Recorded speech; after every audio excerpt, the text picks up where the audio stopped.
My name is Giulio Poggia, and I'm a front-end developer at Hinto. So when I was asked to give a presentation for the intersection conference, I had to come up with a topic. And something I really love about front-end development is that we get to play with SVGs and SVGs animations. And I thought this was the perfect topic for this conference because it speaks both to designers and developers. So I didn't want to speak too much about theory or code. So what I've done for today is I prepared 10 examples to show you some techniques of how we can animate SVG animations. I won't get too much in detail because I want to give an idea to designers of what can be achieved with a few lines of code, so what they can expect of developers. And I will give some code snippets, very few, to developers to show how to implement some of these animations. I divided this menu I've made for you in 3 separate meals. So we have CSS animations, Lottie library for animations, and GSAP, which is a JavaScript library. So all the examples I've uploaded on CodePen, so they're all public, and on the bottom right corner of each slide I put a QR code. So if you want, you can just point at it, and then you can have a live preview on your phone, and you can look at the code if you're interested later or as I'm explaining. So let's get started. First slide. So, GIFs versus SVGs. Let's compare the two. So this is a very typical example of a spinner to indicate a loading state. So let's compare.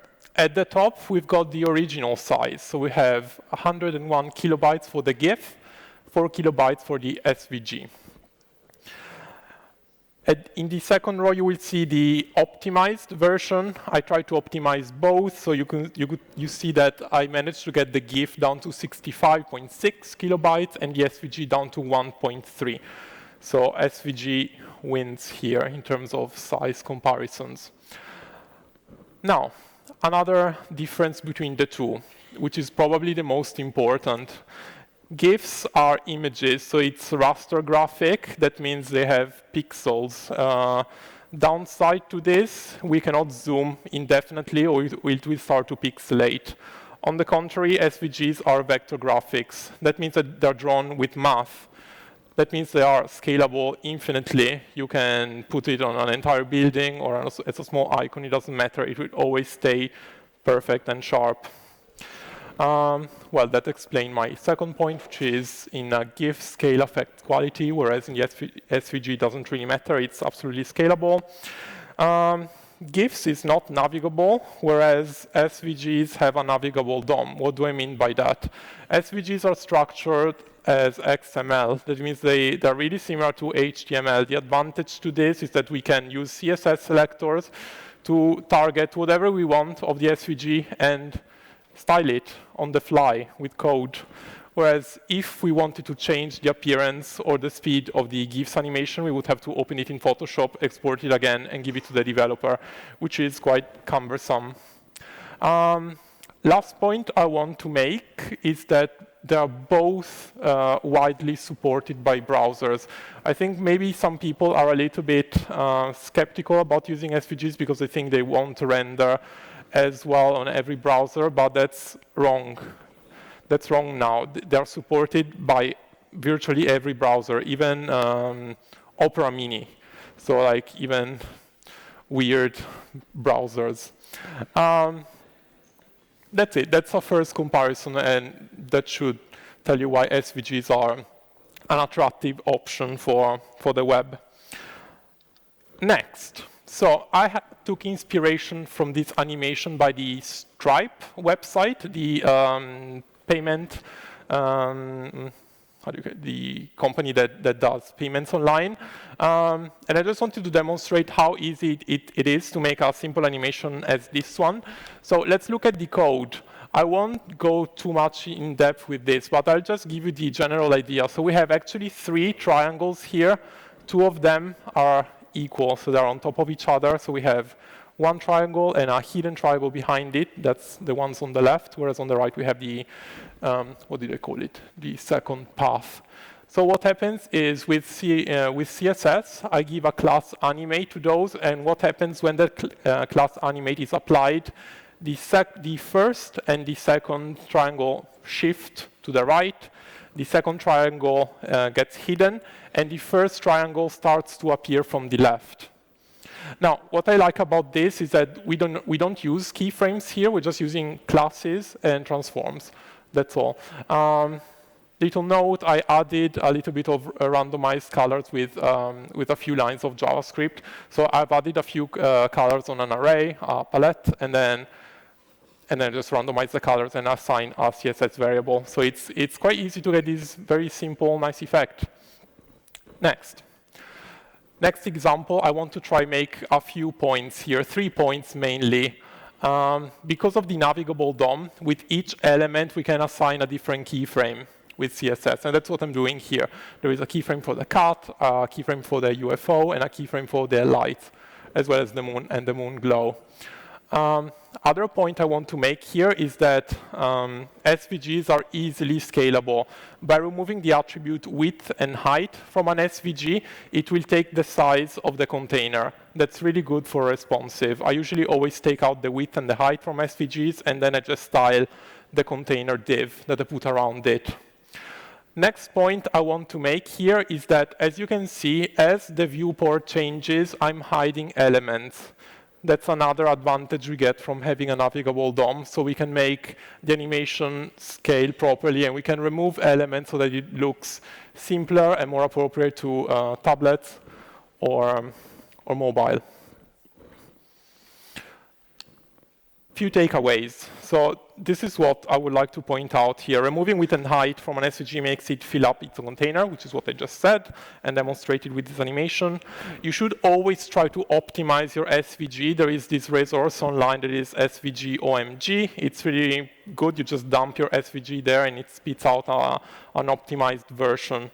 And sometimes you get a really dramatic decrease in file size. And then you have a little, some handles to control the SVG output a little bit more profoundly.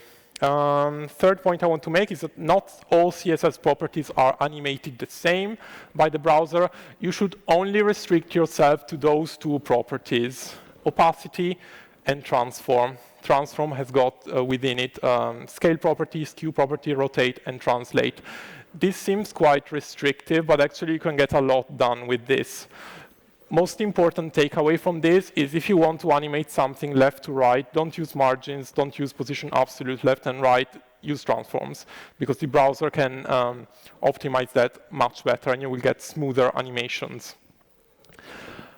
Next, I want to show two little tricks that you can do with CSS that I really like. This one is to get these self-drawing animations, and that can be done with CSS very easily.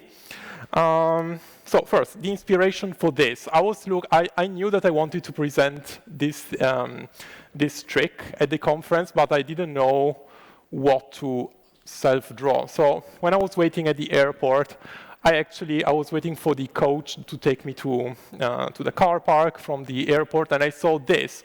And this was perfect because to get that effect that I've shown you earlier, you need one single line. And this was perfect because it's a single line that makes up a whole drawing.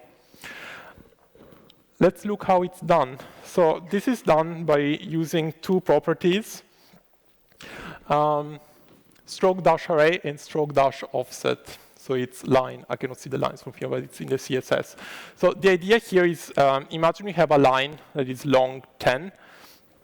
We then make it dashed. So imagine it's, and we make it dashed the length of the line itself. So imagine we have a line, and it's dashed with lines, with sections long 10. So we have 10 that are drawn, 10 that are hidden, 10 that are drawn. Then what we do is we bring the line back. That's the offset of the length itself of the line. So we start basically with a hidden segment. And then by doing struct.offset 0, we basically we move the offset and the draws itself. So that's it. That's one trick I wanted to show. On the side, animations is also a really nice way to guide the user. By just adding that pulse animation to that button, it's begging the user to click that. So it's a really nice way to guide the user with interactions. Next trick I wanted to show you is to get this. This looks like a GIF, but it's not a GIF. It's all made with SVG, so we get all the perks of SVG. We can personalize it on the fly. We can make it scale. We can do anything that we can do with SVGs. Let's see how I made this. I started with a GIF that I downloaded. Then what happened is I broke all the frames separately. I converted it to an SVG with, well, I use Inkscape. I guess with Illustrator it would turn out a little bit better. So I've just done trace bitmap. And then I prepared an SVG stripe. So that's quite an ancient technique. The most important thing is that each frame of the stripe needs to be the same size. So you need to make sure that, I think here I've done something like 500 by 500, and I made 27 steps. After you prepare the SVG stripe, which is probably the most important and time-consuming bit of this, you can animate it this way. We have this stripe. We assign the background to the first frame of the stripe, and then we make it scroll down. That's what that line does. When I change the keyframe 100% the background position, I bring it down to, well, in this case, I declared a CSS variable and done times -27, so it's scrolling down. Now, that won't achieve the effect because you will just see the stripe scrolling really fast. The added trick is in the animation property, you need to use steps. So that property to get the snapshots of that scrolling upwards of the stripe. And you get this animation, which is really nice, in my opinion. I've seen it used, I think it's especially successful with really fluid movements. So I've seen it used on there was this animation of a drop of water hitting the surface, and then there was these ripples. That was very successful. And then I've seen it used also on just like a flame on a candle. And yeah, I think it's appropriate for those kind of situations. Next, we're done with CSS. I want to talk about Lottie now. I want to point out something. All the animations so far is on the shoulders of the developer. The designer cannot do anything other than preparing the SVG as well, naming the groups, giving IDs properly so the developer can immediately start working and hooking on those. Lottie enables to do the opposite. The designer is in charge of everything, the animation and the SVG itself. Lottie is a library that is created by developers at Airbnb. It's not hugely popular, but I'm sure you've seen it because there are some popular apps that use it. One is Duolingo, another one is Headspace, which I've seen it was shown before at some other talks. So these are two popular apps that use this library. The way it works is quite simple. The animation is created in After Effects. It's exported through an extension called body moving, and the output is a JSON file. Then everything that the designer has to do is send this JSON file to the developer. The developer feeds it to a JavaScript library, which I'll show you in a moment, and then the animation is rendered. And it's rendered as an SVG. So again, we have all the perks. This is how it's implemented. I've made two little examples here to show sort of what handles we have as developers on these animations that are outputted with After Effects.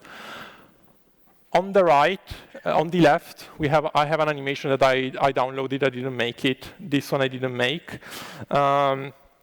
We just feed the JSON file on that. We just feed it in the load animation method, in the Lottie object. And then we have a few handles as developer. We can change the speed of it. We can loop it. We can give it how many repeats we have. We have some sort of control. What we cannot do as developers is change the properties of the SVG. If I wanted to change the color of the trousers of the lady, I couldn't. I would have to ask the designer to change it and export it again. So there are some limitations to developers. Another thing we can do that you can see from the right side example is that I can tell to play the animation from one frame to another and back. So that's what I'm doing. That's not the entire animation. I'm only playing half, and then I'm playing the second half. That's another thing we can do. So if you prepare an animation that is in 4 steps, then the developer can make those 4 steps go forward whenever it's necessary. So I think this is a great collaboration tools between designers and developers if the designers want to do something really complex. I think it's best used, this library, when we have complex animations, but they don't really need to be interactive. So something that is just pretty and there, but you don't require much from it. This brings me to the last topic I'm talking about today, which is GSAP, Green Sock Animation Platform. This is by far the most popular animation library, JavaScript library. So a few key points here to take away. It's lightweight and free. That is for the basic version that you can achieve a lot with, and that's only 23 kilobytes gzipped. It's easy to use. It's very easy to get started with it, and the syntax is simple. Performance is extremely good, and browser support is excellent. Now, these, I think, are the most attractive points about GSAP. When you're working with GSAP, you don't have to worry about compatibility with browsers or to make it performant. GSAP takes care of all of that for you. You just have to work on the animation, that's all. So that's really a bonus. Other features, you can animate anything, HTML, SVG elements, CSS. Not only if you are a freak, you can also animate just numbers from 1 to 100 or values inside an object. So you can basically animate anything that can go from one state to another in numbers. It works with the most popular frameworks of JavaScript, so React, Vue, and Angular. And you can easily control complex sequences with timeline. You will see in a moment that you can declare a timeline, and then you can add other timelines to the timelines, and it's very easy to control complex animations. And finally, it offers many plugins, many of which do many cool things, and some of them are paid though, so that's the disadvantage. Now, I made this very simple loader today. So first point I want to make is there was an MIT study that has demonstrated that passive weighting by the user is overestimated by 36%. So you should really try to always use a loader when you can. Now, let's look at the code here as well. This is quite easy to implement. As you can see, there are just, if we are analyzing it, we have 3 lines that are being animated at the top, 1 down for the reflection, and 2 for the ripples. That's all the SVGs is made of, so it's very, very small. You can see the syntax of GSAP on the right-hand side, so you declare the timeline. Repeat -1 means that it's going to repeat forever, it's on loop. And then you can just see it's quite easy, you just add methods from to, and you just animate the properties from, and where they have to go, you can use to, etc. You can add labels, so you can make the animation start at the same time. And one little point I wanted to make here is that it's very easy to stagger elements. So at the top, we have 3 lines, and each of them is buffered by 150 milliseconds. Now, in this case, we have 3 elements, so even if it was CSS or SCSS, that would be quite easy to achieve. But imagine you have 20 elements that you're animating at the same time, you want all of them staggered. Let's say you want to animate the letters of a word. Then with CSS, it would be a pain, because you would have to do end child or something and give a delay of a custom delay to each one of them. With this, you just select all of them, you give it a stagger, and GSAP does all of that for you. With Sass, it will be somewhat easier because you can use loops, but you get the idea. It just makes life quite easy. One more thing I want to point out here is that the lines are doing exactly what I've done before with stroke dash array and stroke dash offset. It's done with the Draw SVG plugin, which is a paid plugin, and you will see it on the JavaScript. And what it does, it draws the line from 0 to 100, or from 100 back to 0, but on the other side. So that's quite GSAP makes it quite easy for you as well. Next is this, morphing. So here I'm morphing 3 states. So we're having the email icon in the beginning that transforms to a loader and then transforms back to a check mark. Most important thing here is thinking architecturally. You need to prepare the SVG very well. That's probably the most time-consuming thing, and that's what you will do over and over again, and you will go back when you realize that the direction of the path is wrong or other things. So here you can see how I've prepared it on Inkscape. You can see that I named each group in a very specific way to make my life easier than to animate with JavaScript. And a little bit of the code. Here I made some helper functions. One is returning a timeline to transform the email icon to a loader. And then there is another helper function that transforms the loader back to the checkpoint. And then you can just call these functions, add it to the master timeline, and then that's how you control it. And that's how I imagined I would use it on a subscribe form.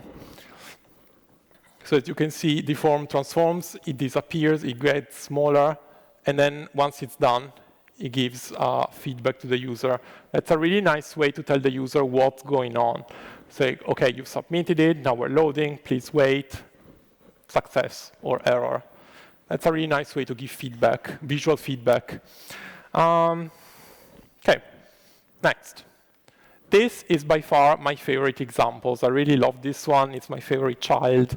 And so I got the idea when I was told that I would have to speak at this conference, and I just accepted it. And I had a bit of imposter syndrome. So I thought, what happened is I found this flowchart online, which guides you through some questions and gives you the outcome in the end. Do you have imposter syndrome or not?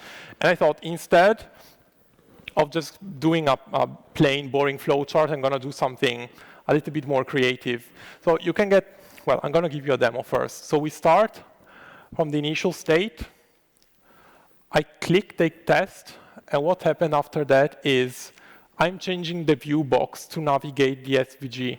That's something that is really amazing because we're using the view box of the SVG as a camera. So I'm zooming in, zooming back out, moving, zooming in.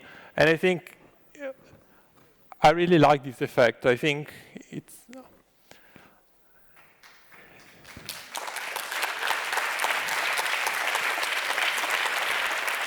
Well, thanks.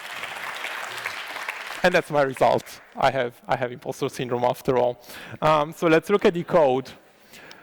So the view box usually is not really considered by developers because, so the view box takes 4 values. We have the origin, so we have x, y, width, and height. That's where the camera is positioned and how big it is. Imagine it like that. Usually the origin is always 0, 0, so it's top left. And usually the width and the height is the width and the height of the entire SVG, which means you see the whole thing. But what I've done here is I named each question with a very specific way so that when I click a button, I know where I have to go. And then, well, you can see it on the right, actually. R is for, well, I was thinking in Italian, so that's risposta, that's answer. So that's the top left.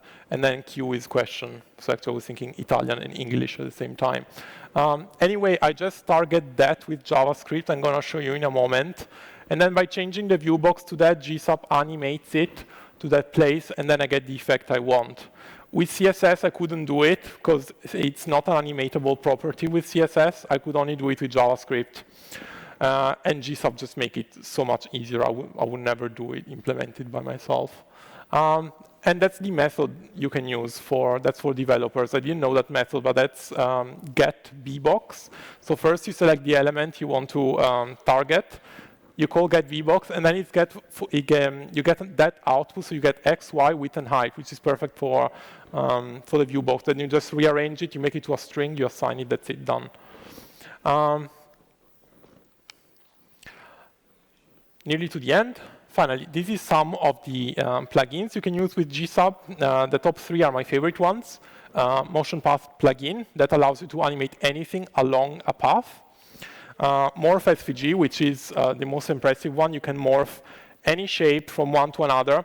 And the cool thing, it doesn't matter if it's the same amount of points or if it's uneven points. It doesn't matter. GSAP is just smart enough to animate it for you.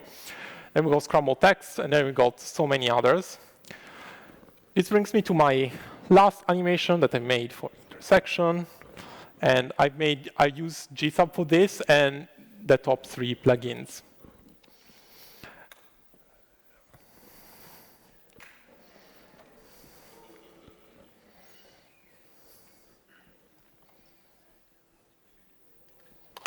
Thank you.